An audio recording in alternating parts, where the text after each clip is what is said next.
Madame Bagné, Monsieur Janico, pour le groupe socialiste. Merci, Monsieur le Président. D'abord, merci pour la qualité de l'écoute de Michel Larive et de Bertrand Sor lors de notre audition commune avec Marie-Georges Buffet dans le cadre de leurs travaux. Je les rejoins sur trois constats principaux qu'on retrouve bien dans le rapport. Le premier, c'est que nous avons perdu au moins un an dans la mise en place de la déclinaison territoriale de la gouvernance partagée du sport.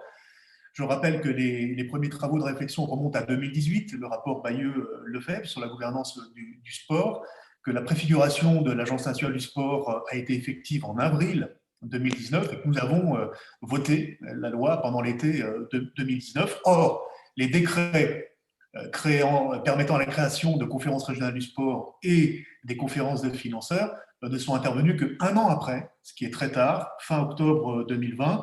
Et là, nous avons perdu beaucoup de temps, ce qui fait qu'aujourd'hui, l'installation de ces déclinaisons territoriales se font de façon assez chaotique dans nos territoires. Alors bien sûr, il y a la crise sanitaire, mais il y a aussi le fait que ça intervient en plein milieu de renouvellement des mandats électifs pour le mouvement sportif et aussi pour les régions. Et donc là, dans notre région, par exemple, Auvergne-Rhône-Alpes, on a eu une première installation le 1er mars, mais on n'a pas de nouvelle date aujourd'hui pour poursuivre les travaux sur le projet sportif territorial.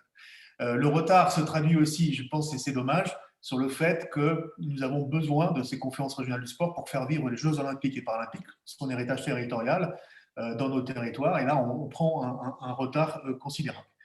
Deuxièmement, il faut s'assurer, comme le disent les rapporteurs, du rôle complémentaire entre l'Agence nationale du sport, le ministère des Sports et les déclinaisons territoriales. Donc ça, c'est très important.